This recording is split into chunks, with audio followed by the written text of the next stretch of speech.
I woke up early that Christmas morning, heart racing with anticipation. The coffee was brewing, and the scent of cinnamon rolls filled our small house. For months, I had been saving every penny, working extra hours until my eyes burned just to buy Amanda something that would make her eyes light up like they used to. The small velvet box sat wrapped under our tree, holding not just a gift, but my hopes for rekindling what we once had. Then she walked in, tossed an envelope into my lap, and everything shattered. Divorce papers. Her parents stood behind her, her father nodding with a smug grin. Finally, he said, "Before I tell you what happened next, drop a comment where you watching from. Hit that subscribe button if you have ever had your heart broken during what should have been a celebration." My name is Atlas Sullivan, a 35-year-old software developer from Seattle. 8 years ago, I met Amanda at our mutual friend Jake's graduation party. I was standing awkwardly by the snack table when she approached, commenting on my systematic organization of chips on my plate. Her laugh was the kind that made you want to hear it again immediately. She was ambitious, already climbing the ranks at a prestigious marketing firm despite only being 2 years out of college. We talked until everyone else had left, connecting over our shared love of obscure indie films and hiking trails that tourists never found. Amanda came from money, not just comfortable wealth, but the kind where summer homes and private schools were casual dinner conversation topics. Meanwhile, I grew up in a blue-collar family where my dad fixed cars and my mom taught at the local elementary school. I had put myself through college with scholarships and part-time jobs, graduating with enough student loans to qualify as a small mortgage. None of that seemed to matter during those early days. We would take my old Honda on weekend road trips, finding the smallest diners in forgotten towns. Once we hiked all day to reach the summit of Mount Rainier, where I surprised her with hot chocolate in a thermos and her favorite homemade cookies. She treasured the small handmade gifts I would give her more than anything store-bought. A sketch of the spot where we had our first kiss, a jar filled with notes describing my favorite moments with her. The first sign that things might be complicated came 3 months in, when she invited me to dinner with her parents. Her father, Richard, was a successful investment banker who sized me up with a glance and asked pointed questions about my career trajectory. Her mother, Diane, maintained a plastic smile while subtly mentioning how Amanda's ex-boyfriend had just made partner at his law firm. I left feeling like I had failed an interview I never applied for.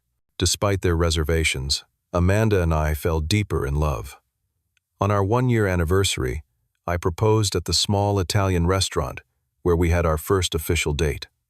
Nothing fancy, no photographer or flash mob, just an honest question, and the vintage ring that had belonged to my grandmother. Amanda cried and said yes before I even finished asking. Wedding planning became a battlefield. Her parents pushed for a 300-person event at an exclusive vineyard with a celebrity chef. I wanted something intimate that would not put us in debt for the next decade. Amanda was caught in the middle, torn between her parents' expectations and my financial reality. We compromised on a mid-sized ceremony at a beautiful historic building with 100 guests and a well-reviewed local caterer. Even with the compromises, I had to take out a small loan to cover my portion of the costs. Our honeymoon in Hawaii was the last time things felt completely right between us. For 1 week, there were no phone calls from her parents, no discussions about career advancement or housing markets. Just the two of us walking on beaches and watching the sunset from our small but charming beachfront rental. The first 2 years of marriage were mostly happy. We bought a modest 3-bedroom house in a decent neighborhood, nothing like the mansion she grew up in, but a solid starter home that I was proud we could afford. We established small traditions like Sunday morning walks to the farmer's market and Thursday night board games. I thought we were building something real, something lasting. Then things began to change. It started so gradually I barely noticed. Amanda would make small comments about our house being cozy, her voice carrying a hint of something that sounded like disappointment. She began comparing our life to her college friends, who had married wealthy men. Jane, with her lake house. Tiffany, with her yearly trips to Europe. She grew increasingly critical of my career choices. Why would not I pursue management roles that paid more? Why was I content with my current position? Did I not have any ambition? The fact that I loved my work and valued work-life balance over climbing the corporate ladder became a constant source of tension. Her wealthy friends became her primary social circle, and I felt increasingly out of place at their gatherings, where conversations revolved around vacation properties and private school admissions.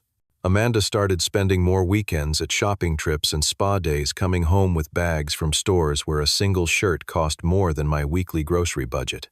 I tried to please her, working longer hours and taking on freelance projects to boost our income. I sacrificed my own interests and time with friends, hoping that my efforts would be enough to close the growing gap between us.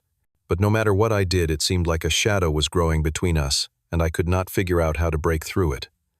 It was our 5th wedding anniversary when I truly understood how far apart we had grown. I had made reservations at a new restaurant months in advance, somewhere special that I knew Amanda had been eager to try. 2 days before, she casually mentioned over breakfast that she would need to cancel our plans because her firm was hosting an important client event that evening. "Cannot you get out of it?" I asked, trying to hide my disappointment. "Atlas, this is the Brockman account," she replied with an exasperated sigh, as if I should automatically understand. "There will be other anniversaries. This is my career we are talking about." I ate alone at our dining table that night, scrolling through photos from previous anniversaries while she networked with clients across town.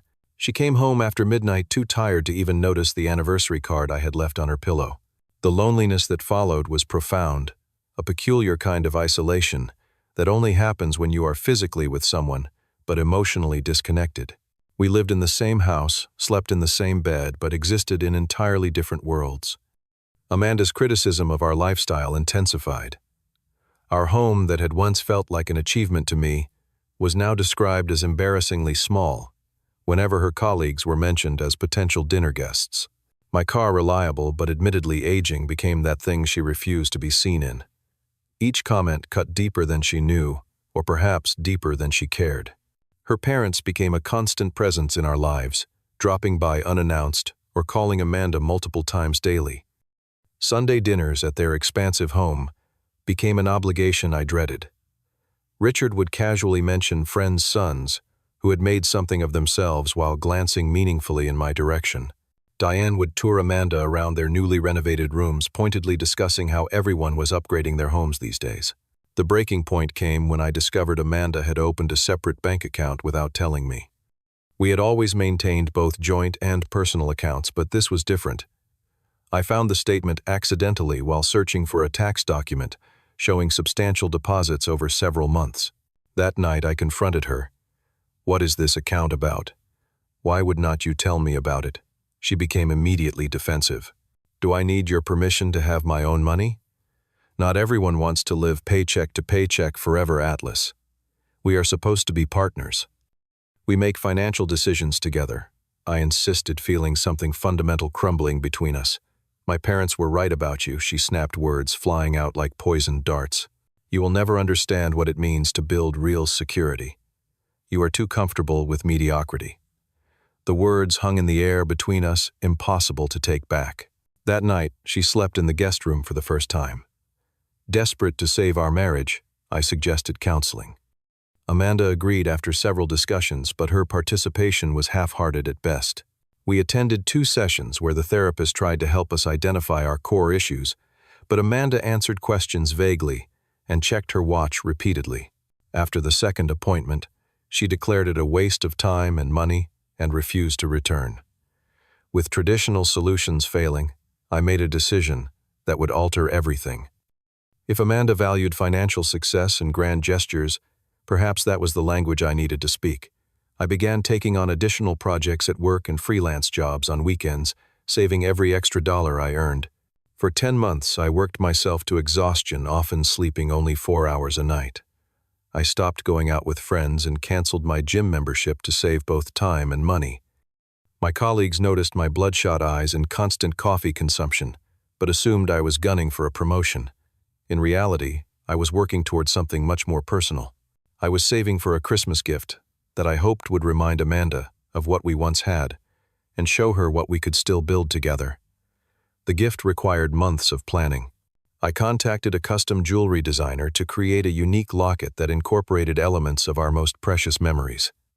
More significantly, I worked with a realtor friend to quietly purchase a small piece of land near the lake, where Amanda had always said she felt most at peace.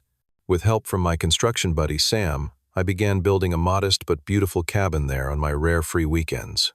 The property was nothing like her parents' mansion, but it represented something I thought might be more valuable a future, based on what truly made Amanda happy, before external expectations had clouded her vision. I remembered how she would come alive during our early camping trips, talking about someday having a simple place in nature where we could escape the pressures of city life. As December arrived, the tension in our house became almost unbearable. Amanda spent most evenings on the phone with her parents or out at company holiday events where spouses were not always included. When we did occupy the same space, conversation was limited to practical matters: who would pick up dry cleaning when the furnace repair person was coming. Despite everything, I held on to hope that Christmas morning might create an opportunity for reconnection. I planned everything carefully, buying her favorite breakfast ingredients and selecting the perfect wrapping paper for my special gift. I went to bed on Christmas Eve, full of hope and anticipation, not realizing that Amanda had already made her decision months ago. Christmas morning arrived with the soft glow of early winter light through our bedroom window. Amanda was still asleep as I slipped out of bed at 5:30 a.m., eager to prepare everything before she woke. I brewed fresh coffee, prepared cinnamon roll dough I had made the night before, and arranged our gifts under the small tree we had decorated together in one of our rare peaceful moments that month. My hands trembled slightly as I positioned her special gift, front and center, wrapped in silver paper with a blue velvet bow.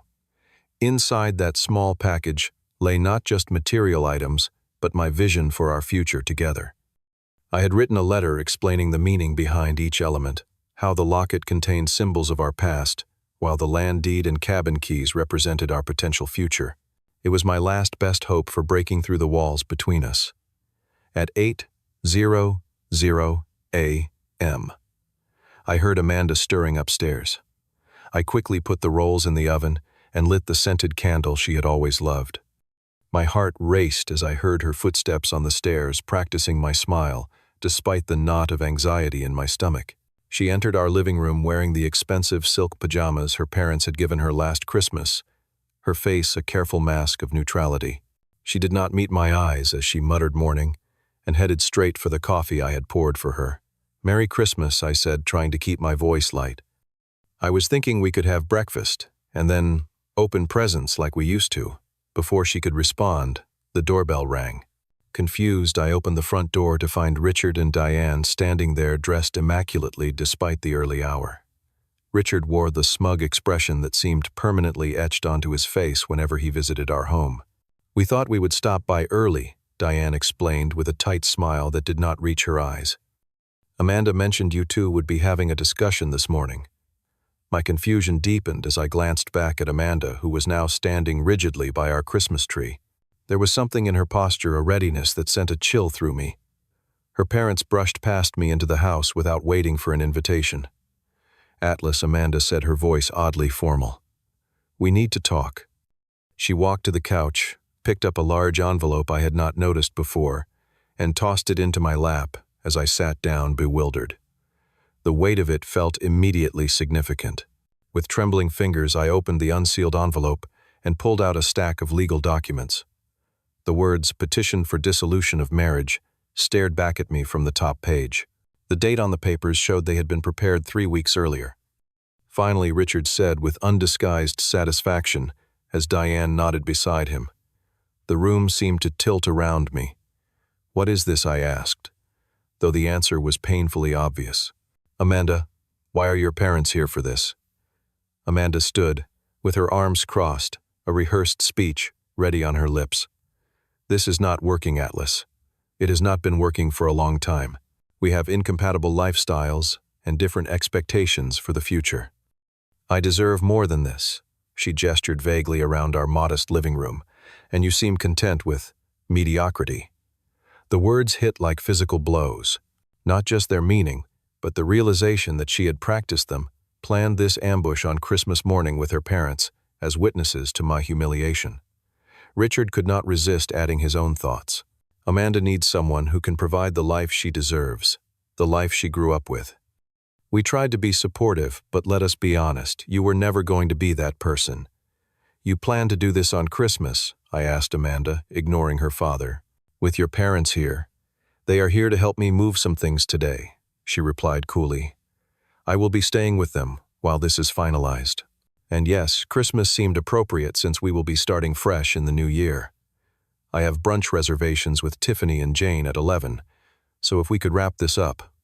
The casual cruelty of it all suddenly crystallized something within me. Through the shock and pain, a strange clarity emerged. I looked at this woman who had once been my whole world, now a stranger, wearing familiar features. Open my gift first, I said quietly. Atlas, there is no need to draw this out, she sighed. One gift, I insisted, my voice stronger. After 8 years together, you can give me 5 minutes before you leave for brunch. With a dramatic eye roll and exaggerated sigh, meant to communicate what an inconvenience my request was, Amanda picked up the silver-wrapped package. Her parents exchanged, knowing glances clearly, expecting some pathetic last attempt to win their daughter back, perhaps a cheap necklace or desperate love letter. Amanda tore the paper, carelessly opened the velvet box, and froze. Her practiced composure cracked as she stared at the contents, lifting the custom locket with trembling fingers. She opened it to find the tiny photo from our first date, both of us laughing in the rain under a shared umbrella. There is more, I said softly. With visibly unsteady hands, she unfolded the deed to the lakefront property, her eyes widening as she recognized the location. It was the spot where we had camped under stars early in our relationship, where she had once confided that she felt truly at peace for the first time in her life. The cabin keys came next, gleaming silver with a small wooden tag attached. Her eyes darted from the keys to the deed, and back again, connections forming. Finally, she unfolded my letter, eyes rapidly scanning the words where I had poured out my vision for a life together, away from the pressures and expectations that had been suffocating us both. A simpler life, but one built on what had originally brought us together before her parents' influence and social climbing had redirected her priorities. The silence in the room was absolute. Amanda's carefully constructed facade crumbled entirely as tears formed in her eyes. Without a word, she suddenly stood and rushed from the room, the divorce papers forgotten on the coffee table. Richard and Diane exchanged alarmed glances, the smug satisfaction of moments earlier, replaced by confusion and concern. Amanda, Diane called, following her daughter upstairs. Richard lingered just long enough to give me a suspicious glare before joining his wife. I sat alone in our living room, surrounded by cheerful Christmas decorations that now seemed like props in some cruel theater production. In my hands, I held the divorce papers that would end 8 years of shared life, while upstairs I could hear the urgent, hushed voices of her parents. Whatever script they had planned for this morning had clearly gone awry. For 3 hours, I sat in that living room, refusing to leave my own home, despite the muffled arguments happening upstairs. The cinnamon rolls had long since burned, filling the house with an acrid smell that matched the bitterness of the moment. I alternated between numbing shock and waves of anger, so intense my hands shook. The doorbell's unexpected ring startled me out of my thoughts. Opening it, I found Sophia, Amanda's college roommate, holding a brightly wrapped gift and wearing a confused expression. "Atlas, is everything okay?" I texted Amanda. I was stopping by with her Christmas gift, but she never responded. "Her car is here, but..." Sophia trailed off, noticing my expression. Before I could respond, Sophia glanced past me, taking in the scene, the discarded wrapping paper, the legal documents on the table, the eerie quiet of a house in emotional lockdown. Her eyes widened with understanding. "She did it, did not she?" Sophia asked quietly. "She actually went through with it." Her words struck me. You knew Sophia's discomfort was evident as she shifted from foot to foot. "Can I come in? I think there are things you should know." Over the next 30 minutes, sitting at our kitchen table, Sophia revealed the painful truth. Amanda's parents were not the wealthy success story they pretended to be. Richard had made a series of disastrous investments 3 years earlier, losing most of their fortune and taking out massive loans against their remaining assets to maintain appearances. They were slowly drowning in debt, while desperately maintaining the illusion of prosperity. They have been pressuring Amanda to find a way out through marriage to someone with serious money, Sophia explained, unable to meet my eyes. They see you as an obstacle to that plan. They have been feeding her these ideas for over a year now that she needs to correct her mistake and find someone who can help support not just her but them. The revelation hit me like a physical blow. All those Sunday dinners, all those casual introductions to wealthy single men in their social circle, all her parents' subtle criticisms of my career and our lifestyle, had been part of a coordinated campaign. "Does Amanda actually want this divorce?" I asked, my voice barely audible. Sophia hesitated. "I think she is confused. She loves you, Atlas. I have always been sure of that. But she has never been able to stand up to her parents. They have been working on her for so long, playing on her insecurities, her loyalty to family." A strange calm settled over me as the pieces fell into place. The decision I made in that moment would define the next chapter of my life. I could walk away defeated, or I could fight one last time, not necessarily to save our marriage, but to speak truth in a situation built on lies. I stood up. "I know where they are going for brunch. Thank you, Sophia." 30 minutes later, I walked into La Maison, one of the most exclusive restaurants in the city. Amanda sat with her parents, and another man I did not recognize at a corner table, champagne glasses already in hand. From their body language, it appeared to be some kind of celebration. I approached their table with a steady stride, my presence causing an immediate hush in their conversation. Richard was the first to recover, his face darkening with anger. "This is a private brunch," he snapped. "You need to leave." I ignored him completely, my eyes fixed on Amanda. "I just had an interesting conversation with Sophia," I said calmly. Amanda's face paled. "Atlas, this is not the place." "I think it is exactly the place," I replied. "Very public, very proper. Your parents' preferred environment." I turned to face Richard and Diane directly. "I know about your financial troubles. The failed investments, the loans, the desperate scramble to maintain appearances. I know you have been pushing Amanda to divorce me so she can marry into money that would solve your problems." Their shocked expressions confirmed everything. The well-dressed stranger at their table looked bewildered, glancing between us with growing discomfort. Turning back to Amanda, I spoke from the heart. "I do not know if you ever truly loved me, or if I was just an act of rebellion against your parents that you have now outgrown. But I do know that you were genuinely happy in those early years before you let their expectations dictate our life together." "That is enough," Richard started, beginning to stand. "No, it is not," Amanda said suddenly, her voice stronger than I had heard it in years. For the first time in our marriage, she openly contradicted her father. "Let him speak." The restaurant had gone quiet around us, but I barely noticed. "Amanda, I built that cabin for us because I remembered how alive you were there away from all this." I gestured around the opulent restaurant. "I remembered the woman who once told me her dream was a simple life, filled with purpose and love, not social climbing and appearances. I do not know if that woman still exists, but if she does, she deserves to make her own choices, not live her parents' dream." Amanda's eyes filled with tears. "You do not understand the pressure, the expectations." "You are right, I do not," I acknowledged. "My parents only ever expected me to be happy and kind. But I do understand choosing a path that feels authentic to you. And this," I gestured between her parents, "and the stranger does not seem like your authentic choice." With that, I placed my wedding ring on the table. "Whatever you decide, decide for yourself. Not for them, not for me, for you." I turned and walked out, my heart breaking but my spirit somehow intact. The weeks that followed were the hardest of my life. Amanda moved in with her parents as planned. I received formal legal correspondence about proceeding with the divorce. Friends awkwardly tried to divide their loyalties or chose sides entirely. I threw myself into work on the cabin, finding solace in physical labor and the quiet of the lakeside property. Yet something had shifted.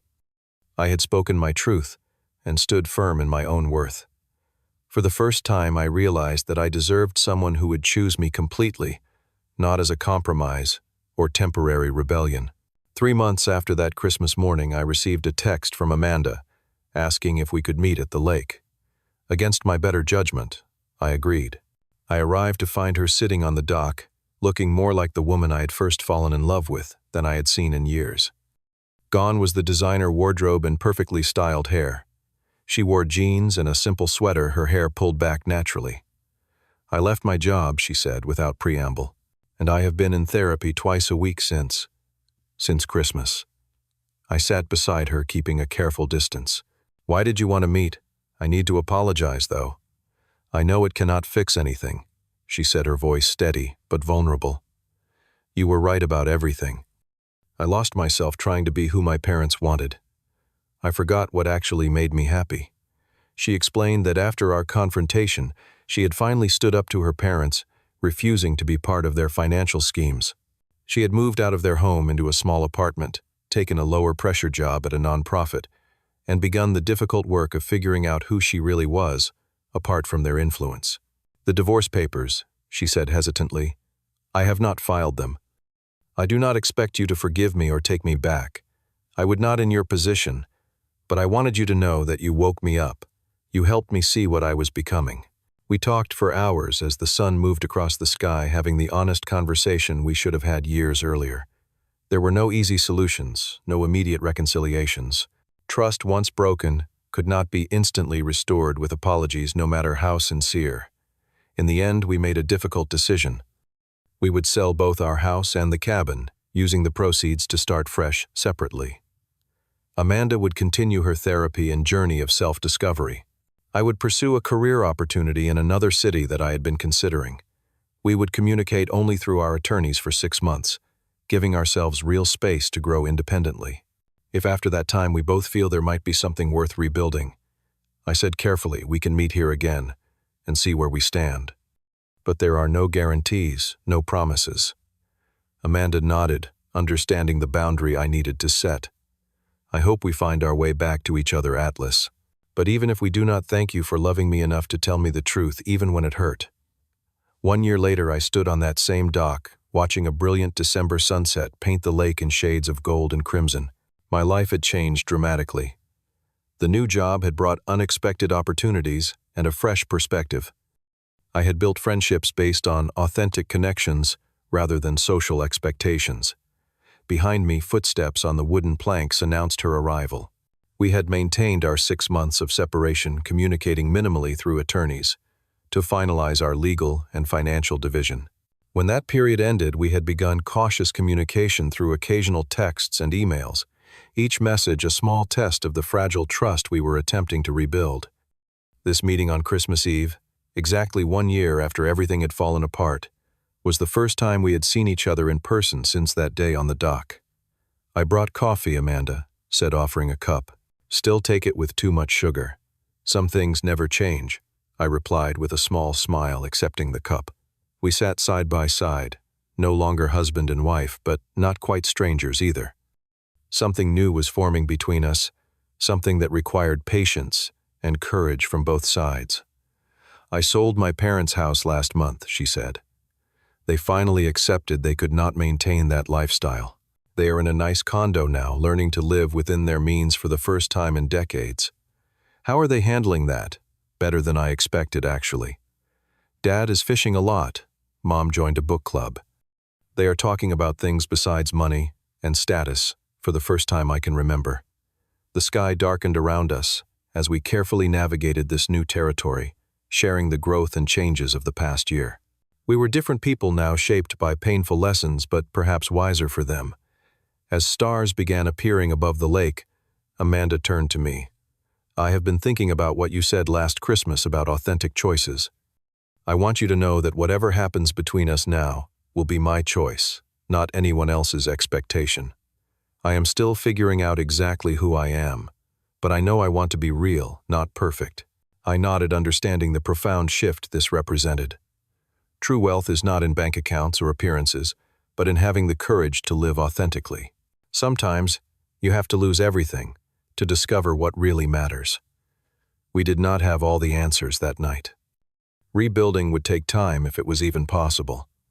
But sitting there under the stars, I felt something I had not experienced in years, genuine hope based on truth rather than illusion.